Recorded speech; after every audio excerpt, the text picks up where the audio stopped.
Hola, bienvenidos a Camino Autodidacta, un canal dirigido a estudiantes de la UNADEM y a quienes quieren aprender matemáticas de forma autodidacta, con rigor y claridad. Yo soy estudiante tanto de la UNADEM como de otra universidad presencial y he creado este canal como una herramienta de apoyo.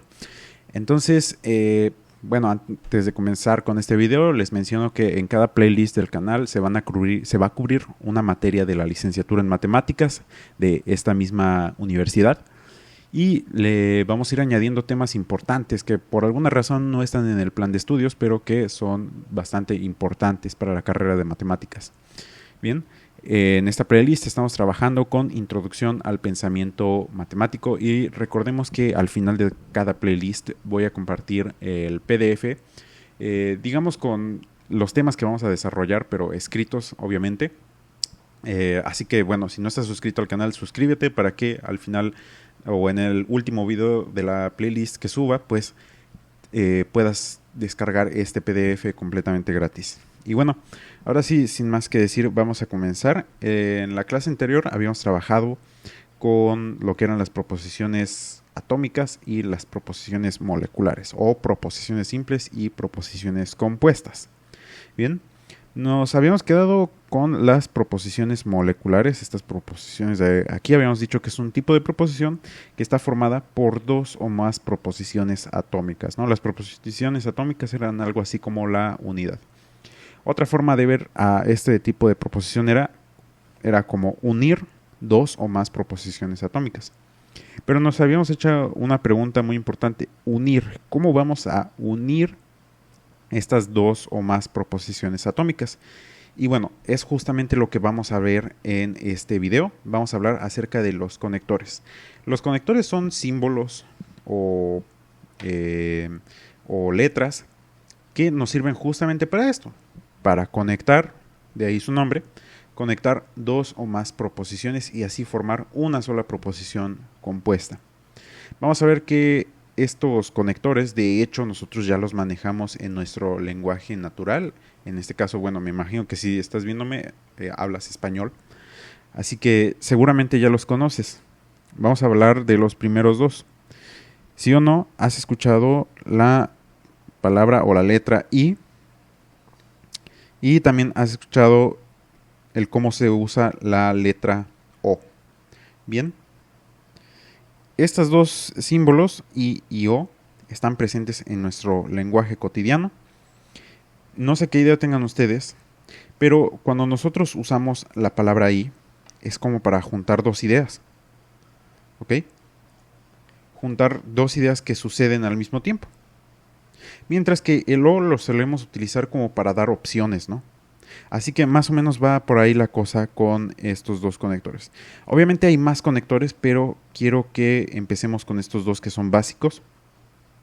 Y ya luego vamos viendo los que son un poquito más, no más complejos, pero sí son un poco menos básicos. Entonces vamos a empezar con el conector I. ¿Cómo lo vamos a utilizar? Para ello tenemos que recordar que nuevamente las proposiciones moleculares son el resultado de unir dos o más proposiciones compuestas. Por ejemplo, atómicas. Supongamos que tenemos la proposición P y tenemos la proposición Q. Si nosotros unimos estas dos proposiciones, pues podemos obtener como resultado, vamos a poner por ahorita este símbolo de igual para denotar que aquí tenemos un resultado. Si nosotros unimos estas dos proposiciones, pues vamos a tener otra proposición R, ¿no?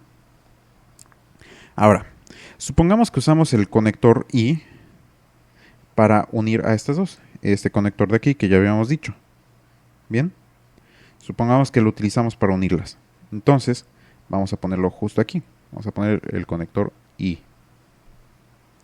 Perfecto, ya la estamos uniendo. Tenemos P y Q y eso nos da como resultado una nueva proposición R. Ahora, recordémonos que tanto P como Q, que hasta ahorita son proposiciones arbitrarias, o sea, cualquier proposición que se te ocurra, mientras sea proposición, pues estas pueden tener asociados dos posibles valores de verdad, ¿no? Que sean ciertas o que sean falsas. O sea, P puede ser tanto cierta, o sea, verdad, como puede ser falsa. Y lo mismo para Q, puede ser tanto verdad como puede ser falsa. Pero ¿qué pasa con R? ¿Es verdad o es falsa? O sea, ¿cuál es su valor de verdad una vez que sabemos que es resultado de unir a P y Q? Ok, bueno, para ello tenemos que definir qué valores está tomando P y qué valores está tomando Q al unirlas. Y para ello tenemos que contemplar todos los casos, ¿ok? Primero que nada, el caso en el que P es una proposición verdadera, vamos a ponerlo aquí, es verdadera, pero Q también es una proposición verdadera. ¿Okay? Supongamos que ambas son verdaderas, ese sería el primer caso. Y nosotros formamos una proposición compuesta uniéndolas con el conector I. Ya habíamos visto que esto nos da como resultado una proposición R. Vamos a responder a esta pregunta en los 4 casos. ¿R es verdadero o es falso? Bueno, aquí les adelanto que para todos los conectores, el valor de verdad de R va a depender, uno, del conector que estemos usando, esa puede ser una opción, o también, bueno, y también más bien, va a depender de los valores de verdad que tome P y Q, ¿ok? De esas 3 cosas va a depender el valor de verdad de R. Entonces, para el conector I, cuando P y Q son verdad, ¿qué valor de verdad va a tener R? En este caso, cuando ambas son verdad, pues R va a ser verdadera. ¿Bien? Ahora, ¿qué pasa? Tenemos otra opción en la que P es verdad y Q es, ahí no lo puse, ¿no? Y Q es falsa. ¿Qué pasa si las unimos usando el conector I? La proposición R, ¿qué nos va a dar como resultado? ¿Qué valor de verdad va a tener? Si P es verdad y Q es falsa. Y las estamos conectando con el conector I. Bueno, en este caso, cuando P es verdad y Q es falsa, pues el valor de verdad de R siempre será falso. Ahora vamos a ver el caso contrario. Nuevamente tenemos P, tenemos Q, pero ahora vamos a ver el caso en el que P es falso y Q es... Ay, estoy poniendo Q otra vez. Y Q es verdad, o sea, al revés del caso anterior. Esto nos da como resultado R al unirlas con un conector I. ¿Qué valor de verdad va a tener R dadas estas condiciones? Pues para el conector I va a tener el valor de verdad falso nuevamente. Y por último, la última opción que tenemos es que ambas, tanto P como Q, sean falsas. ¿Qué pasa si las unimos con I? ¿Qué le pasa a nuestra proposición resultante R? ¿Cuál es su valor de verdad si ambas son falsas al unirlas con I? En este caso, vamos a decir nuevamente que R es falsa. Entonces, quiero que observen un patrón aquí. En la mayoría de los casos, R, que es la proposición compuesta resultante o la proposición molecular resultante, resultó siendo falsa, o sea, resultó teniendo el valor de verdad falso. ¿Cuál fue el único caso en el que fue verdad? Pues fue cuando ambas fueron verdad. Entonces, podemos decir que R es verdad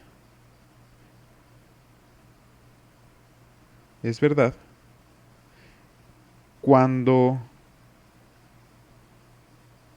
ambas Q y R son verdad. Vean que esto coincide más o menos con nuestro lenguaje cotidiano, ¿no? La I la utilizamos siempre como un conector, también en nuestro lenguaje, para conectar dos ideas, pero que estas ideas tengan que suceder las dos, no solamente una. Cuando estamos conectando con un I, quiere decir que tanto nuestra primera idea como nuestra segunda idea están sucediendo. Y lo mismo pasa aquí. Si nosotros tenemos dos proposiciones o dos ideas que estamos uniendo con i, la proposición resultante va a ser verdad únicamente cuando se dé el caso que ambas ideas que unimos sean verdad. Solamente en ese caso. ¿Bien? Luego, habíamos dicho de esto que también tenemos el famosísimo conector O. Este también lo usamos en nuestro lenguaje cotidiano. Recordando un poquito, cuando nosotros usamos una O, ya somos un poquito más flexibles, ¿no? Si estamos conectando dos ideas con la O, pues puede ser que a lo mejor una idea se cumpla y la otra no, ¿ok?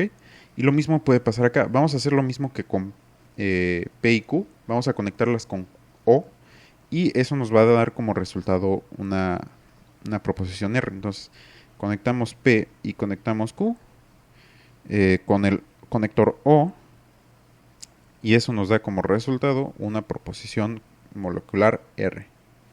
Vamos a ver qué pasa cuando P es, para cada una de las combinaciones como lo hicimos acá, todos los posibles casos, para los diferentes valores de verdad que pueden tomar P y Q al mismo tiempo, vamos a ver qué valor de verdad tiene R en cada uno de esos casos, usando al conector O. En este caso, vamos a empezar nuevamente con P siendo verdad. ¿Qué pasa cuando P es verdad? Y también Q es verdad. ¿Cuál será el resultado de R? Cuando nosotros usamos el conector O, en ese caso el resultado de R también es verdad. Vamos a ver con el otro caso, en el que P, tenemos P y Q dándonos R. P es verdad nuevamente, pero Q es falso. ¿Cuál será el valor de verdad de R si los conectamos con O? En este caso, también es verdad. Perfecto. Ahora, el otro caso que también no habíamos visto, tenemos P, Q, nos da como resultado R. En este caso, vamos a cambiar aquí los valores. P es falso y Q es verdad. ¿Cuál será el valor de verdad de R si conectamos estas dos con O? Bueno, en este caso, para el conector O, también esto es verdad. Perfecto. Y por último, el último caso, en el que P, unimos a P y a Q y esto nos da R, usando el conector O, pero aquí ambas son falsas. ¿Qué pasa en este caso? ¿Qué valor de verdad tendrá R? En este caso, pues es falsa. Vean que al contrario de I, aquí todos los valores son verdad, excepto el último, en el que ambas son falsas.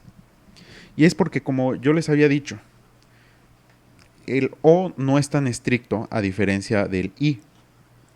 Cuando conectamos dos proposiciones usando O, la proposición resultante va a ser verdad siempre y cuando alguna de las dos proposiciones que conectamos, alguna de las dos, cualquiera, sea verdad.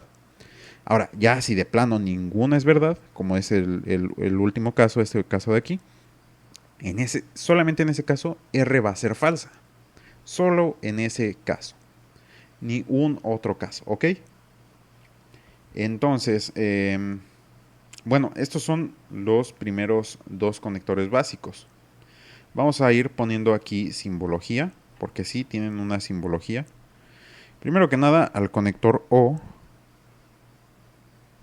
también lo podemos denotar con este símbolo, este piquito hacia abajo. Otra forma de denotarlo también es con OR. Este OR es O en inglés, pero no la letra O, sino el conector O. Bien, esto es para los que sepan un poquito de inglés. Ahora, el conector I, que también lo acabamos de ver, se denota en simbología matemática con el mismo piquito pero hacia arriba. Y en inglés, pues también lo podemos denotar como el conector AND. ¿Ok?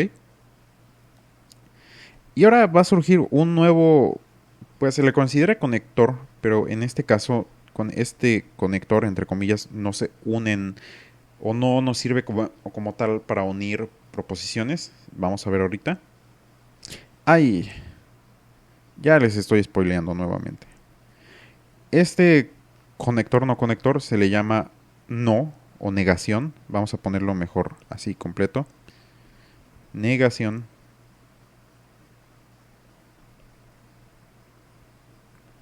Y a la negación se le denota por este símbolo. Algunas literaturas también usan aquí una culebrita, pero yo voy a usar este símbolo de aquí. ¿Ok?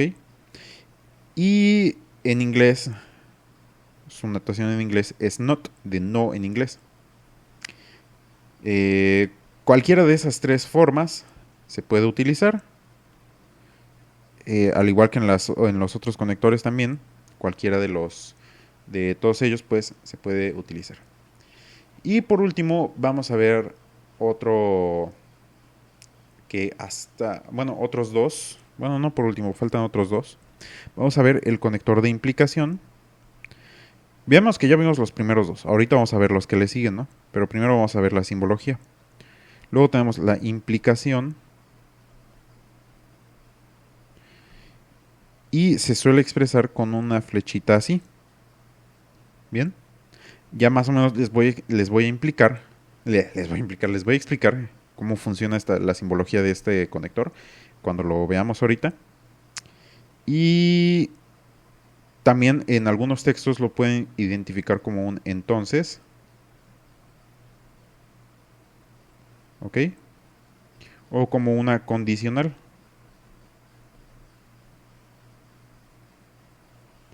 Ahorita vamos a ver por qué, ¿no? Luego tenemos otro conector que es la implicación doble, que esta se denota por una flechita de dos puntas. O también se le conoce como, o lo pueden identificar en algunos textos como sí y solo sí, o como bicondicional. Bueno, este último nombre no es que lo suelan usar en los textos a la hora de unir proposiciones, sino que suele ser otra forma de identificar o de etiquetar a este conector. Bien, todo lo demás sí puede ser que les aparezca de esa forma, con esa simbología al conectar proposiciones en los textos. Y bueno, tenemos por último al o exclusivo.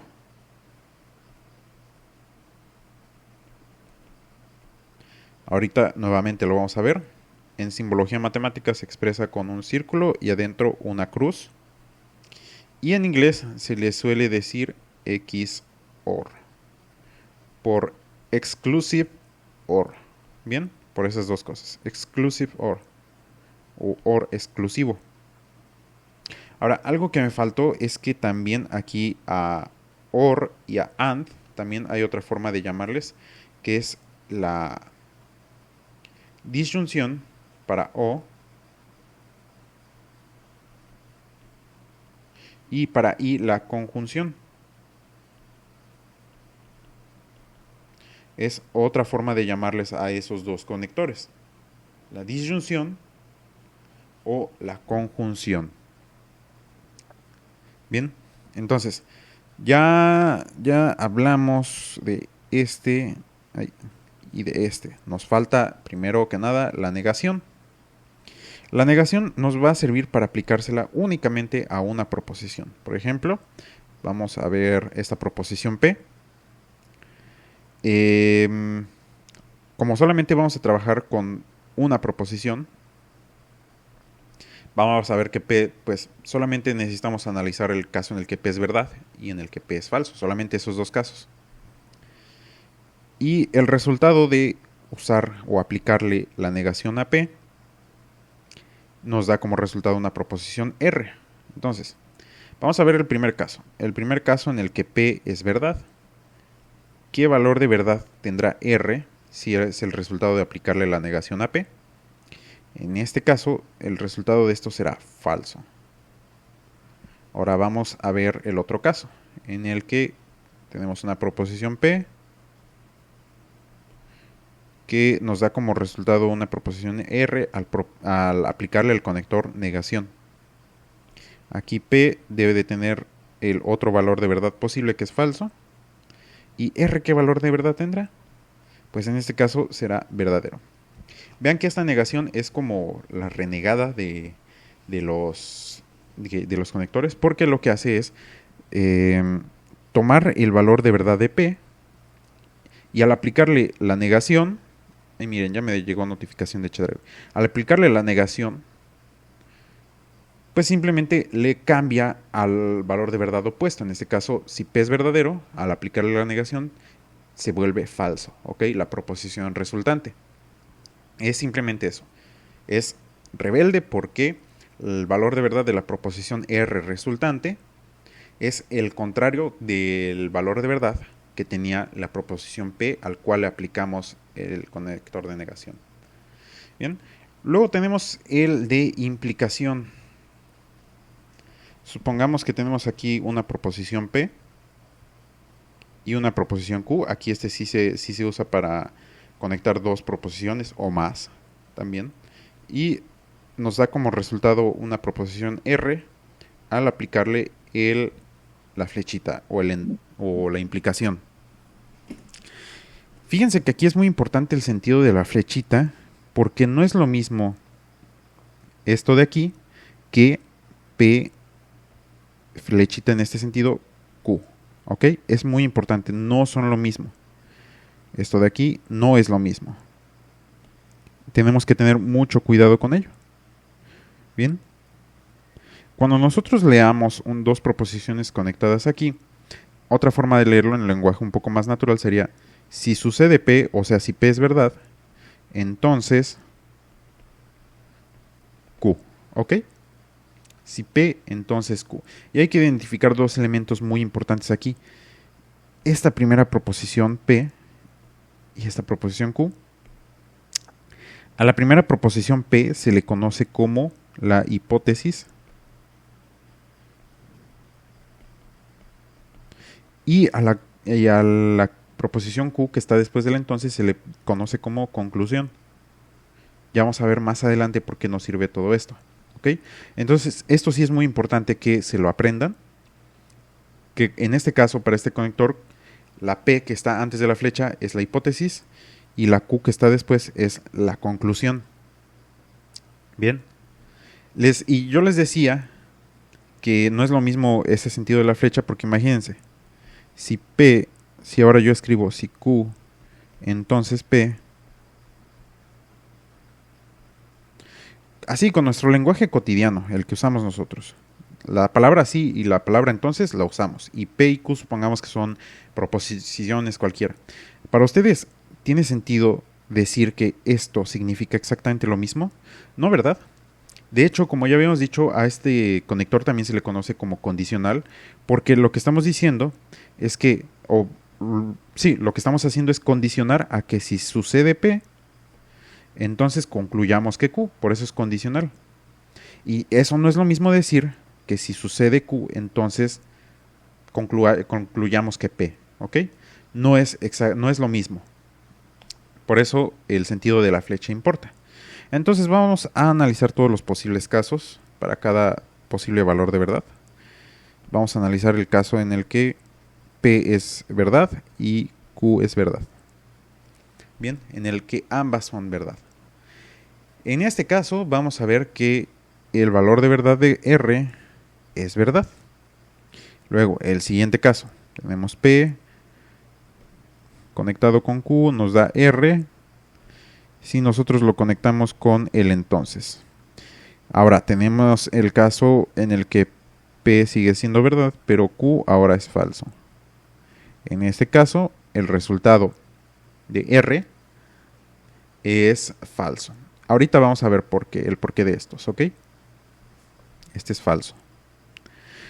Luego tenemos el otro caso en el que tenemos P, Q, al conectarlos nos da R, usando el conector implicación. Ahora, el caso en el que P es verdad, es falso, y Q es verdad. En este caso, R es verdad. Perfecto. Y por último, el caso en el que ambos son falsos. En el que P es falso y Q también es falso. ¿Qué valor de verdad tendrá R? En este caso es verdad. Bien. ¿Por qué les digo que por qué tiene sentido esto? Vean que el único caso en el que el R se vuelve falso para este conector es cuando P o la hipótesis es verdad, pero Q es falso. Bien, para ello vamos a darle proposiciones particulares a P y a Q. Supongamos que P está definida como la frase, o bueno, la proposición está lloviendo.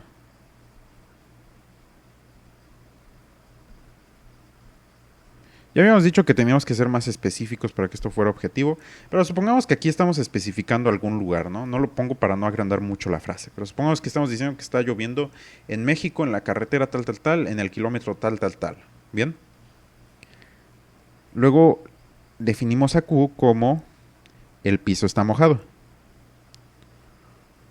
Bueno, la carretera está mojada.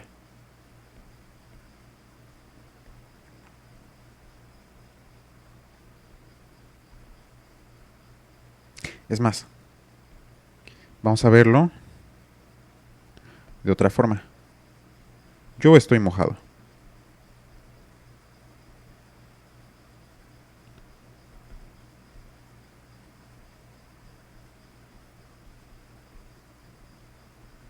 Bien, entonces, vamos a conectarlos usando el conector P. En lenguaje más natural habíamos dicho que esto es si está lloviendo.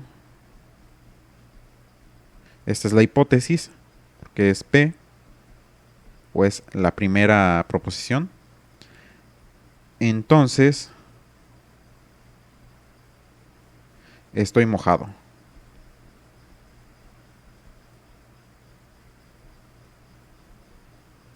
Bien.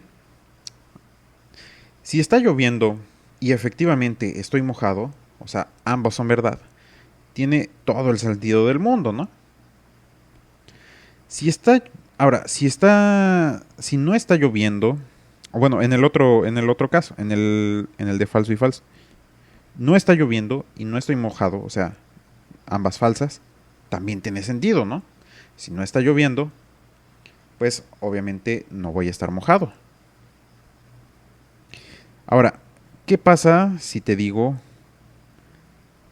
no está lloviendo?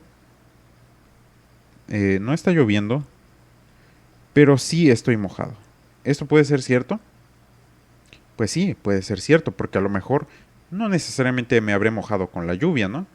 Me pude haber mojado con, no sé, me caí al río o algo así, o sea, no depende tanto de que la primera P sea verdad. Sin embargo, en el caso contrario, en el que P es verdad, pero Q es falso, está lloviendo, pero no estoy mojado. Ay, chinga. ¿Cómo le hice, no? ¿Cómo le hice para mantenerme seco si está lloviendo? Estoy ahí paradote en la carretera, ¿cómo le hice? Entonces, por eso, R termina siendo falso cuando la premisa o la hipótesis es verdad, pero la conclusión es falsa. En ese caso únicamente, la implicación se vuelve falsa. Bien. Y bueno, luego vamos a ver la doble implicación, que era el sí y solo sí. Aquí pues ya voy a hacer más rápido todos los casos. Es más, ni siquiera lo voy a dejar aquí como tal, porque eso ya va a estar en el PDF. Sino simplemente voy a ir escribiendo y borrando, ¿no? Para que sea un poco más ágil. Conectamos a P y a Q con doble implicación y nos da como resultado R.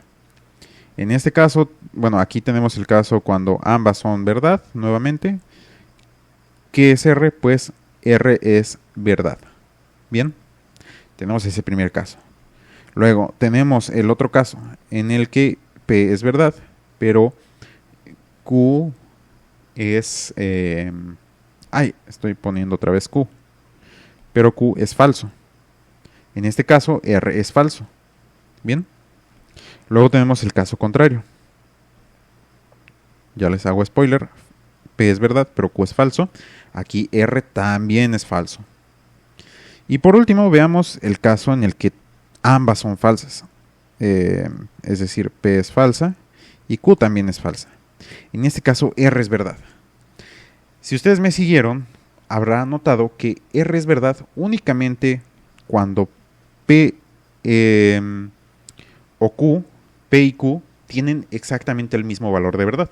No importa si su valor de verdad es verdad o falso, pero cuando ambas tienen el mismo valor de verdad, solamente en ese caso R es verdad. En todos los demás casos en los que tienen diferentes valores de verdad, una es falso y la otra es verdadero, en ese caso R es falso.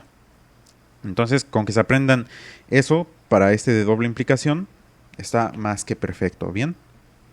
Y por último, vamos a ver, bueno, aquí una curiosidad es que ya vamos a ver más adelante que este conector P doble implicación Q, ya vamos a ver más adelante que también puede ser visto como P implica Q y Q implica P. Ya lo vamos a ver más adelante, se los prometo. Entonces, luego tenemos al último conector P XOR R. No R. Q. O sea, puede ser cualquier letra, ¿no? Pero para tener orden. Ok. Nuevamente, aquí síganme porque no voy a dejar escrito, voy a ir borrando para ir cambiando los valores. Y vamos a analizar caso por caso. Cuando P es verdad y Q también es verdad, en este caso, en el XOR o el OR exclusivo, cuando ambas son verdad, este es falso. ¿Bien? Préndenselo bien, si quieren anótenlo. Ahora, cuando P es verdad pero Q es falso, aquí esta cosa es verdad. Ahora al revés, cuando P es falso y Q es verdad, nuevamente R es verdad. Y por último, cuando ambas son falsas, en este caso, ¿qué pasa con R? Pues resulta que se vuelve falsa. Si se pueden fijar aquí, aquí R va a ser verdad única y exclusivamente cuando alguna de las dos, exactamente una, ya sea P o sea Q, cuando alguna de ellas sea verdad. Cuando una disculpota, se me apagó la computadora y bueno, tuve que parar de grabar. Pero bueno, vamos a seguir. Entonces, nos habíamos quedado, ya habíamos terminado el conector XOR. Ya habíamos analizado cada uno de los posibles casos de valores de verdad. Y por último, lo último que les quería decir, ya para no alargar mucho este video, era que, a ver, yo les quiero hacer esta pregunta. Bueno, para empezar, les voy a aclarar que nosotros ya habíamos dicho que podemos no solamente unir una proposición. ¿Ok? ¿Ok? Bueno, dos proposiciones. Por ejemplo, P, Q. También podíamos unir 3 o 4 o las que se nos diera la gana. Vamos a quedarnos ahorita solamente con 3. Pero nosotros podemos unir más de 2 proposiciones. Ahora, para unir, por ejemplo, 3 proposiciones, si las queremos unir con I, yo quiero unir con P y a Q con I, ¿es necesario también unir a la tercera con I? Pues no necesariamente. También es posible unirla, por ejemplo, con XOR. Ahora, esto siempre nos va a seguir dando como resultado una nueva proposición. Ahora sí vamos a llamarle una proposición S. Cada una de estas, P, Q y R, son proposiciones atómicas y S es una proposición molecular. Ahora, para analizar los valores de verdad, pues tenemos que tener un cierto orden. Para ello, ¿qué vamos a hacer primero? Vamos a primero hacer P y Q, porque veamos que aquí lo que estamos uniendo es a P y a Q, con I. No estamos uniendo a P y a R, solamente a P y a Q. Primero vamos a hacer eso, o primero vamos a hacer esto. ¿Cómo las vamos a agrupar? Ahí ya estamos hablando de un término muy importante, hay que agruparlas. Para ello vamos a utilizar paréntesis, para, por ejemplo, decir que yo quiero agrupar a P y a Q de esta manera. Entonces, de esta forma, para analizar a toda esta proposición molecular, pues primero lo que hago es lo que está dentro de los paréntesis, P y Q. Esto lo analizo, me va a dar como resultado, por ejemplo, una proposición T. Y ahora esa proposición T la puedo conectar con R y sigo obteniendo S, ¿no? ¿Ok? Entonces, de esta forma nosotros podemos agrupar usando paréntesis. Los paréntesis nos van a indicar qué operaciones debemos de hacer primero o qué proposiciones debemos conectar primero. También aquí este paréntesis lo podríamos mover perfectamente. A ver, voy a hacerlo primero acá. También podríamos moverlo así, como les voy a mostrar. Que en lugar de que encierre a P y a Q, encierre a Q y a R. Bien, esa es otra forma en la que podríamos agrupar. Ojo, aquí no es lo mismo estas dos. Estas dos no son lo mismo. Bien. Eso hay que tenerlo muy importante. Hay unos casos muy especiales que vamos a ver más adelante en los que sí puede ser que al mover los paréntesis nos den proposiciones iguales, pero aquí no. En este caso no. Entonces, bueno, eso era la última parte que yo quería abordar. Quería explicarles que también si lo vemos como operaciones, a esto de conectar proposiciones, si lo vemos como operaciones, pues las operaciones siempre hay que agruparlas, ¿no? Tal como nosotros lo vimos ya en niveles anteriores, de que agrupamos operaciones aritméticas, pues vamos a ver que lo podemos hacer aquí también con las proposiciones. Vamos a ver más adelante que hay propiedades muy importantes, por ejemplo, si se acuerdan, la ley distributiva, la ley asociativa, conmutativa. Esas leyes que nosotros ya vimos en niveles anteriores, también hay leyes muy similares para el caso del análisis de las proposiciones, o bueno, de la conexión de proposiciones. Claro, a su forma, ya los vamos a ver en los siguientes videos. Por ahora ya vimos los conectores más importantes. De hecho, creo que hay otros conectores que a lo mejor me hagan falta, pero estos son los que más se podrían estar utilizando. Así que vamos a dejarlo hasta aquí y nos vemos en el siguiente video.